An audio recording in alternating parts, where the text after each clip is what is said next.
ನಮಸ್ಕಾರ ರೀ. ಈ ವಿಡಿಯೋ ಒಳಗೆ ಏನು ನೋಡೋಣ ಅಂದ್ರೆ ಪೈಥಾನ್ ಸಿಂಪಲ್ ಪ್ರೋಗ್ರಾಮ್ ನಾವು ಬರಿಬೇಕಾದ್ರೆ ಹೆಂಗೆ ಬರಿಬೇಕು, ಆಮೇಲೆ ಅದ್ರೊಳಗೆ ಒಂದು ಕನ್ಸ್ಟ್ರಕ್ಟ್ ಐತಿ, ಆ ಕನ್ಸ್ಟ್ರಕ್ಟ್ ಹೆಂಗೆ ಯೂಸ್ ಮಾಡಬೇಕು ಅಂತ ಹೇಳ್ತೀನಿ.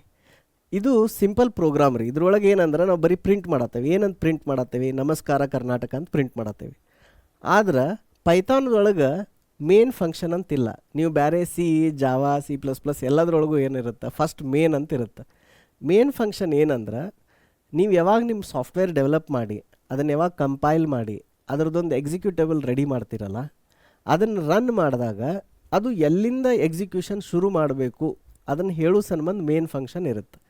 ನಿಮ್ಮದು ಆಪ್ರೇಟಿಂಗ್ ಸಿಸ್ಟಮ್ ಏನಿರುತ್ತಲ್ಲ, ಅದು ವಿಂಡೋಸ್ ಇರ್ಬೋದು, ಮ್ಯಾಕ್ ಇರ್ಬೋದು, ಲೈನೆಕ್ಸ್ ಇರ್ಬೋದು, ಆ್ಯಂಡ್ರಾಯ್ಡ್ ಇರ್ಬೋದು, ಅವಕ್ಕೆಲ್ಲ ಏನಂದ್ರೆ ಇವ್ರ ಸಾಫ್ಟ್ವೇರ್ ಬಂಡಲ್ದಾಗ ಯಾವುದು ಮೊದಲನೇ ಲೈನು, ಯಾವುದು ಫಸ್ಟ್ ಲೈನು ನಾ ಸ್ಟಾರ್ಟ್ ಮಾಡಬೇಕು ಅಂತ ಮೇನ್ ಫಂಕ್ಷನಿಂದ ಗೊತ್ತಾಗತ್ತೆ.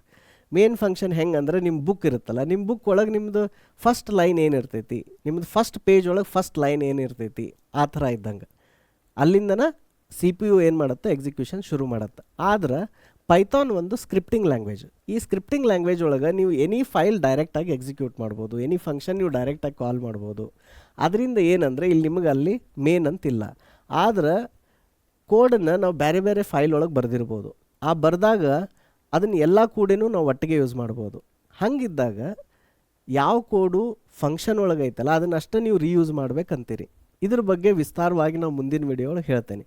ಇದ್ರೊಳಗೆ ಇಲ್ಲಿ ಏನು ಅಬ್ಸರ್ವ್ ಮಾಡಿರಿ ಅಂದ್ರೆ, ಇಲ್ಲೊಂದು ನಾವು ಕೋಡ್ ಬರ್ದೀವಿ ಲೈನ್ ನಂಬರ್ 3ದಾಗ. ಏನಂತ? If __ name __ equal to double ಕೋಟ್ಸದೊಳಗೆ ಮತ್ತು __ ಮೇನ್ ಆ್ಯಂಡ್ __ ಮೇನ್ ಅಂತ. ಅಂದರೆ ಇದು ನೇಮ್ ಅನ್ನೋದು ಒಂದು ವೇರಿಯಬಲ್. ಇಲ್ಲಿ ನಾವು ಒಂದು ಇಫ್ ಕಂಡೀಷನ್ ಚೆಕ್ ಮಾಡಾಕ್ತೇವೆ. ಏನಂದ್ರೆ ಈ ಫೈಲ್ ರನ್ ಮಾಡುವಾಗ ಈ ನೇಮ್ ವೇರಿಯಬಲ್ದು ವ್ಯಾಲ್ಯೂ ಏನಾರ ಈ ಥರ ಐತೇನು, ಈ ಥರ ಇದ್ರೆ ಅಷ್ಟೇ ಈ ಲೈನ್ ರನ್ ಮಾಡಿರಿ ಅಂತ ಹೇಳಾಕ್ತೇವೆ ಇಂಟರ್ಪ್ರಿಟರ್ಗೆ, ಪೈಥಾನ್ ಇಂಟರ್ಪ್ರಿಟರ್ಗೆ. ಇದು ಯಾಕೆ ಯೂಸ್ ಆಗ್ತೈತೆ ಅಂದ್ರೆ, ನೀವೇನಾರ ಈ ಥರ ಒಂದು ಈಗ ಫಂಕ್ಷನ್ ಬರ್ದಿರಿ ಅಂತ ಇಟ್ಕೋರಿ. ಫಾರ್ ಎಕ್ಸಾಂಪಲ್ ಇದು ಫೈಲ್ ಒಳಗೆ ನಾವಿಲ್ಲಿ ಫಂಕ್ಷನ್ ಬರ್ದೀವಿ. ಏನಂತ? ಗೆಟ್ ಸಮ್ ಅಂತ ಬರ್ದೇವಿ, ಆಮೇಲೆ ಸರ್ಚ್ ಅಂತ ಬರ್ದೇವಿ. ಇವೆಲ್ಲ ಫಂಕ್ಷನ್ಸ್ ಇವೆಲ್ಲ ನಾವು ಬರ್ದಿದ್ದು, ಆಯಿತಾ? ಆದ್ರೆ ಈ ಫೈಲನ್ನು ನಾ ಏನಾರ ಈ ಫೈಲ್ದಿಂದ ಕಾಲ್ ಮಾಡ್ಬೇಕನ್ನಾಗ್ತಿದ್ನಿ ಇಲ್ಲಿಂದ. ಆವಾಗ ನನಗೆ ಈ ಫಂಕ್ಷನ್ಸ್ ಫೈಲ್ ಒಳಗೆ ಇಲ್ಲೇನು ಕೆಳಗೈತೆ ನೋಡ್ರಿ, ಈ ಕೋಡ್ ಲೈನ್ ನಂಬರ್ 21ರಿಂದ ಲೈನ್ ನಂಬರ್ 29 ಮಟ್ಟ ನನಗೆ ಈ ಕೋಡ್ ಎಕ್ಸಿಕ್ಯೂಟ್ ಮಾಡೋದಿಲ್ಲ. ನನಗೆ ಬರೀ ಆ ಫಂಕ್ಷನ್ಸ್ ಅಷ್ಟೇ ಬೇಕಾಗ್ಯಾವ. ಈ ಕೋಡ್ ಏನಂದ್ರೆ ಯಾವ ಫಂಕ್ಷನ್ಸ್ ಒಳಗೂ ಇಲ್ಲ. ಇದೆಲ್ಲ ಏನೈತೆ ಅಂದ್ರೆ ಹೊರಗೈತೆ ಫಂಕ್ಷನ್ಸ್ ಬಿಟ್ಟು. ಈ ಕೋಡ್ನ ಎಕ್ಸಿಕ್ಯೂಟ್ ಆಗಬಾರ್ದನ್ನು ಹಾಕ್ತೀನಿ. ಅದ್ರಗೋಸ್ಕರನ ನಿಮ್ಗೇನಂದ್ರೆ ಈ ಥರ ಒಂದು ಕನ್ಸ್ಟ್ರಕ್ಟ್ ಇರುತ್ತೆ. ನೀವು ಈ ಥರ ಬರೆದಾಗ ಏನಾಗುತ್ತೆ, ಈಗ ಫಾರ್ ಎಕ್ಸಾಂಪಲ್ ನಾ ಇದನ್ನು ರನ್ ಮಾಡಿ ತೋರಿಸ್ತೀನಿ ನಿಮಗೆ. ಈಗ ರನ್ ಮಾಡಿದಾಗ ಏನಾಯಿತು, ಇದು ವರ್ಕ್ ಆಯಿತು, ನಮಸ್ಕಾರ ಕರ್ನಾಟಕ ಅಂತ. ಅಂದರೆ ಇದು ಸ್ಕ್ರಿಪ್ಟ್ನ ಡೈರೆಕ್ಟ್ ರನ್ ಮಾಡೋದ್ರಿಂದ ಈ ವೇರಿಯಬಲ್ ವ್ಯಾಲ್ಯೂ ಏನಿರುತ್ತೆ ಟ್ರೂ ಇರುತ್ತೆ. ಟ್ರೂ ಇರೋದ್ರಿಂದ ಇದು ಎಕ್ಸಿಕ್ಯೂಟ್ ಆಯಿತು. ನೀವು ಇದನ್ನು ನೋಡಬೇಕಂದ್ರೆ ಇಲ್ಲೊಂದು ಬ್ರೇಕ್ ಪಾಯಿಂಟ್ ಸೆಟ್ ಮಾಡಿರಿ. ಬ್ರೇಕ್ ಪಾಯಿಂಟ್ ಸೆಟ್ ಮಾಡಿ ಏನು ಮಾಡಿರಿ, ಇದನ್ನು ಡಿಬಗ್ ಮಾಡಿರಿ. ಡಿಬಗ್ ಮಾಡುವಾಗ ಈಗ ಇದು ವೇರಿಯಬಲ್ ಹೆಸರು ಯಾವುದು ಇದು, ಇದನ್ನು ಇಲ್ಲಿ ವಾಚ್ ಐತಲ್ಲ, ವಾಚ್ನಾಗ ಹಾಕಿರಿ. ಈ ಥರ ಕಾಪಿ ಪೇಸ್ಟ್ ಮಾಡಿರಿ, ಎಂಟರ್ ಹೊಡಿರಿ. ಇಲ್ಲಿ ನೋಡಿರಿ, ವಾಚ್ದಾಗ ಇದ್ರ ವ್ಯಾಲ್ಯೂ ಏನೈತಿ, __ ನೇಮ್ ಮೇನ್ ಐತಿ.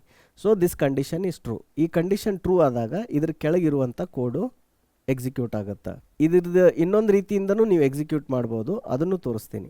ಏನಂದ್ರೆ ಈಗ ನಿಮ್ಮ ಪೈಥಾನ್ ಇಂಟರ್ಪ್ರಿಟರ್ ಎಲ್ಲಿ ಇನ್ಸ್ಟಾಲ್ ಆಗೈತಿ, ಇಲ್ಲಿ ಇನ್ಸ್ಟಾಲ್ ಆಗೈತೆ ಅಂತ ಗೊತ್ತಾಯಿತು. ನನ್ನ ಕೇಸ್ ಒಳಗೆ ನನ್ನ ಲ್ಯಾಪ್ಟಾಪ್ನಾಗ C drive users app data ಒಳಗೆ ಇನ್ಸ್ಟಾಲ್ ಆಗೈತೆ.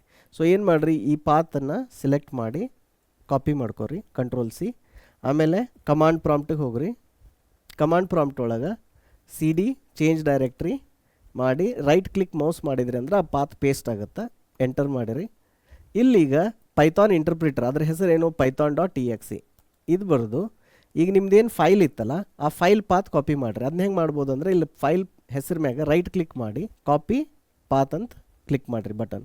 ಅವಾಗ ಅದು ಮೆಮೊರಿ ಒಳಗೆ ಕಾಪಿ ಆಗಿರುತ್ತೆ. ಇಲ್ಲಿ ಬಂದು ನೀವು ಮೌಸ್ ರೈಟ್ ಕ್ಲಿಕ್ ಮಾಡಿದ್ರಿ ಅಂದ್ರೆ ಆಟೋಮೆಟಿಕ್ಲಿ ಪೇಸ್ಟ್ ಆಗುತ್ತೆ.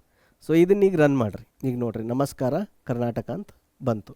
ಸೊ ಆಟೋಮೆಟಿಕ್ಲಿ ನಾವು ಈ ಸ್ಕ್ರಿಪ್ಟ್ ರನ್ ಮಾಡಿದಾಗ ಇದೇನು ಕೋಡ್ ಐತಲ್ಲ ಇದ್ರೊಳಗೆ ಇದ್ದದ್ದು ಕೋಡ್ ಬಂತು. ಇದು ಈಗ ಉದಾಹರಣೆಗೆ ಈಗ ಬೇರೆ ಫಂಕ್ಷನ್ ಈಗ ನಿಮಗೆ ತೋರಿಸ್ತೀನಿ ತಡೀರಿ. ಯಾವುದಂದ್ರೆ ಇದನ್ನು ರನ್ ಮಾಡೋ ಬದಲಿ ಇದನ್ನು ರನ್ ಮಾಡೋಣ. ರನ್ ಮಾಡಿ ನೋಡೋಣ ಇದೇನು ಔಟ್ಪುಟ್ ಬರುತ್ತಂತ. Sum of the numbers is 31 and key is found. So ಇಲ್ಲೂ ಏನಾಗ್ತೈತೆ ಅಂದ್ರೆ ಈ ಕೋಡ್ ರನ್ ಆಗಾಗ್ತೈತಿ.